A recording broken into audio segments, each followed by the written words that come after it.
Olá, turma. Bom dia a todos. Hoje nós faremos novamente uma aula no formato assíncrono e o conteúdo dessa aula é a continuação do protocolo TCP que nós começamos a ver na aula passada. O protocolo TCP, voltando um pouco para a sua definição, ele é o Transmission Control Protocol, que foi projetado especificamente para oferecer um fluxo de bytes fim a fim confiável em uma interrede não confiável. Então, é um protocolo que realiza uma transmissão, né, de fluxo de bytes de forma confiável, mesmo que a rede ela não seja confiável. E aí, uma interrede é diferente de uma única rede porque suas diversas partes podem ter topologias, larguras de banda, retardos, tamanhos de pacote e outros parâmetros completamente diferentes. Então, dentro de uma mesma interrede, nós podemos ter aí diferentes estruturas, como a gente já viu aí no início da disciplina, em relação às suas topologias, em relação ao retardo de transferência, ao tamanho dos pacotes que são enviados e outros parâmetros completamente distintos. E aí o TCP ele foi então projetado para se adaptar dinamicamente às propriedades da interrede e ser robusto diante de muitos tipos de falhas que podem então ocorrer dentro da interrede no procedimento então de transmissão de bytes. E aí dentro do conceito do protocolo TCP, nós temos aí a definição de números de sequência e ACKs. ACKs são números também de confirmação do recebimento ou do envio de dados. Os números de sequência, basicamente, é o número do primeiro byte nos segmentos de dados. Então, quando você vai enviar um determinado dado, você tem aí o número de sequência que é colocado aí como primeiro byte no segmento, para então, em algum momento, de forma organizacional, seja possível rastrear esses segmentos de dados pelo número de sequência de cada um. Já os ACKs, eles são então o número do próximo byte esperado do outro lado. Então a gente tem essa determinação aí de definição do ACKs e daqui a pouco a gente vai entender como é que esse ACK ele é definido e ele serve para o envio e o recebimento de confirmações de transferência de bytes. Aí nós vemos então um pouco do protocolo TCP nos passos do que chamamos de estabelecimento de conexão. Né? No procedimento do envio de bytes, nós temos várias etapas. Uma delas é o procedimento inicial de estabelecer a conexão, né, entre o servidor e o cliente, com o objetivo de enviar aquele determinado fluxo de bytes. O primeiro passo no protocolo é o cliente ele envia um segmento SYN, especificando a porta do servidor ao qual deseja se conectar. Então o cliente ele envia esse segmento com essas informações. E envia então o seu número de sequência inicial, que ele pode então ser identificado por esse número de sequência.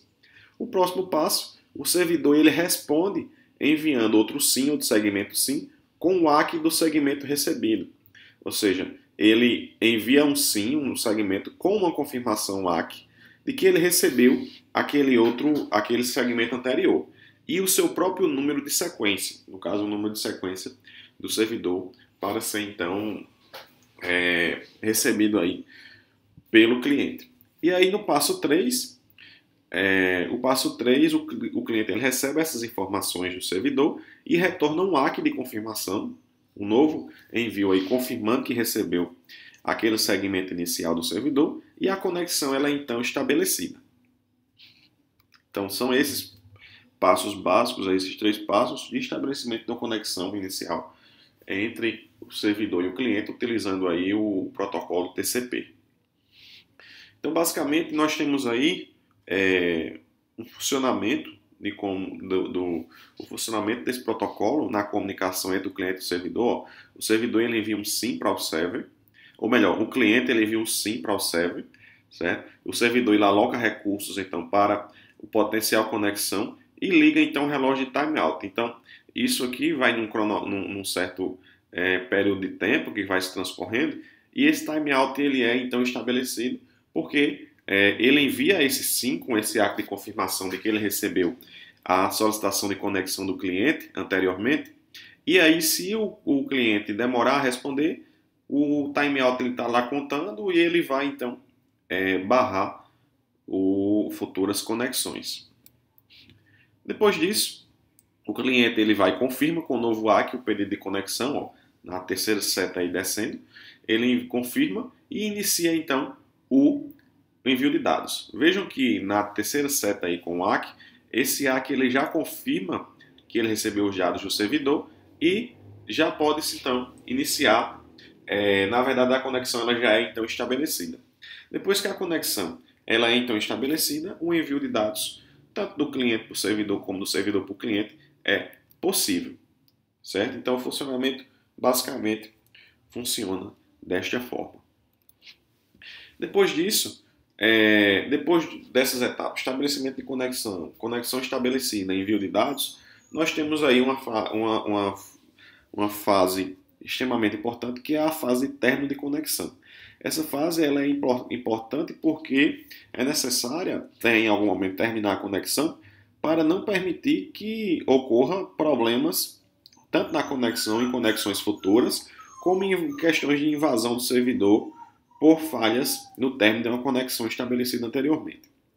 E aí no término de conexão, cada direção da conexão, tanto a direção do cliente para o servidor como do servidor para o cliente, ela é encerrada de forma independente. E aí os passos do protocolo são os seguintes passos. Passo 1. O cliente envia um segmento fim, dizendo que quer finalizar a conexão. No passo 2, o servidor ele retorna um fim e um ACK para o cliente, dizendo que vai também encerrar a conexão de forma independente.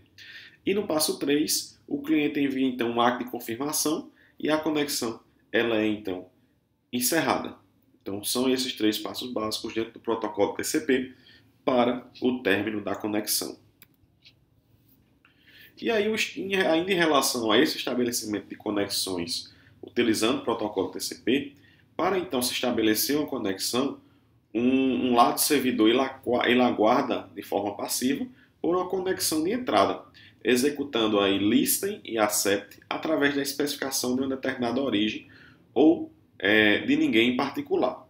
Já o outro lado, o lado cliente, ele executa uma primitiva chamada connect, especificando o endereço IP e a porta a qual se deseja conectar, especificando também o tamanho máximo do endereço do segmento TCP que está disposto a aceitar e alguns dados também de usuários, mas aí de forma opcional, mas extremamente importantes para garantir a segurança e o rastreamento das conexões pelo servidor. E aí, quando esse segmento ele chega ao destino, a entidade TCP dessa estação verifica se existe um processo que tenha executado uma primitiva listen na porta informada no campo lá de Destination Port. Caso contrário, ele envia uma resposta com o bit RST ativado para rejeitar a conexão. E aí, se algum processo estiver na escuta da porta, esse processo receberá o segmento TCP de entrada. Em seguida, ele poderá então aceitar e rejeitar a conexão. Se o processo for aceito, um segmento então de confirmação, né, um ACK, ele deve então ser retornado. Então isso aqui, gente, é do ponto de vista mais de baixo nível de quais são as funções que são executadas dentro do protocolo para se estabelecer então a conexão. E aí o gerenciamento de conexões TCP, ele tem então alguns estados que são verificados para gerenciar essa conexão entre o servidor e o cliente. E aí nós temos os seguintes estados: closed, listen, established, time wait, closing, close wait, last ACK. Então, basicamente, cada estado desse ele descreve uma determinada função, ou melhor, um determinado estado, com um determinado comportamento daquela conexão naquele momento. Por exemplo, em listening, o servidor está lá esperando pela chegada de uma chamada. Já em FinWait 1, a aplicação ela informou que acabou de transmitir. Então, a cada momento, a gente tem aí um comportamento possível para aquele estabelecimento da conexão TCP entre um servidor e um cliente. Aí outro Outra função extremamente importante no contexto de conexões TCP é a questão do controle de congestionamento do próprio TCP. Então, o TCP ele possui essa função e aí, basicamente, ele descreve o seguinte, que quando a carga oferecida a qualquer rede é maior do que a sua capacidade, acontece um congestionamento. Isso é normal, isso se você fizer aí um comparativo com qualquer coisa que é utilizada ou mecanizada. Quando você lota aquela determinada operação, a operação ela é congestionada. Isso também acontece dentro da rede. Quando a gente tem uma rede, a gente tem uma carga estabelecida máxima para aquela rede. E aí, se aumenta a capacidade, a gente tem se a gente tem aí um aumento na capacidade e a gente pode estar estourando aquela carga oferecida e acontecendo então congestionamento. E aí, embora a camada de rede também tente gerenciar o congestionamento, o trabalho mais pesado é feito então pelo TCP, pois a verdadeira solução para o congestionamento é então diminuir a taxa de transmissão de dados. E aí a solução de controle de congestionamento é então entender que existem dois problemas potenciais. Primeiro, a capacidade de rede e, segundo, a capacidade do receptor.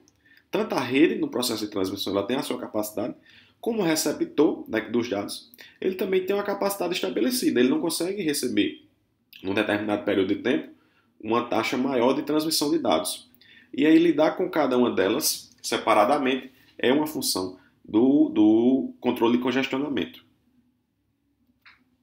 E aí, para isso, cada transmissor, seja ele um cliente ou um servidor, ele mantém as duas seguintes janelas. A janela fornecida pelo receptor e uma segunda janela, que é a janela de congestionamento. E cada janela dessa reflete o número de bytes que o transmissor pode enviar. Então, em algum momento, no controle de congestionamento, o transmissor ele tem que saber, certo? Em cada janela, quanto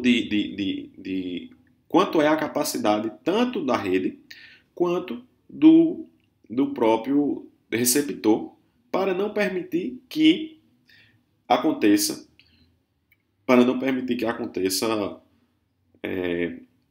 congestionamento no processo de transmissão. E aí o número de bytes que podem então ser transmitidos é o valor mínimo entre as duas janelas. Desse modo, a janela então efetiva é a janela mínima que o transmissor imagina ser correta e que o receptor também imagina ser correta.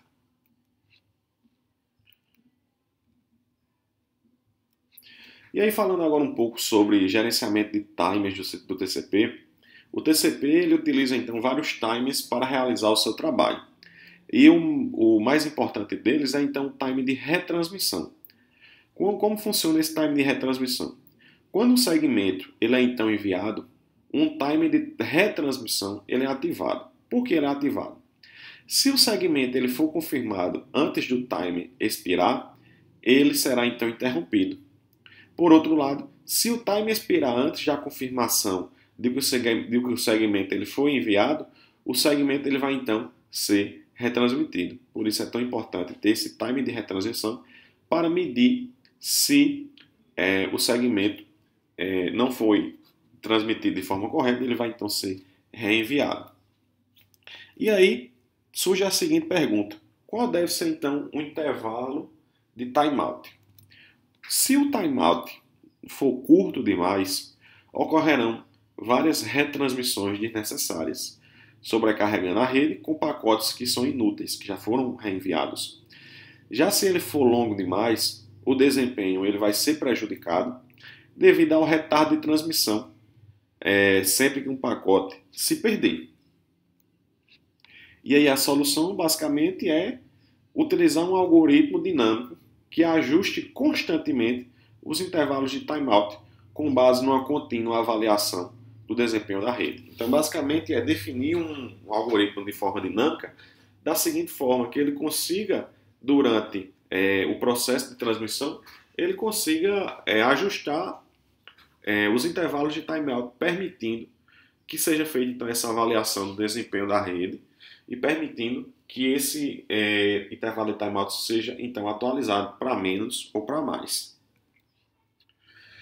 Beleza, pessoal? Então esse era o conteúdo que eu tinha para mostrar a vocês hoje. Peço que deem uma estudada nesse assunto e aí na próxima aula a gente dá continuidade ao estudo do protocolo TCP e UDP. Um abraço a todos e até logo.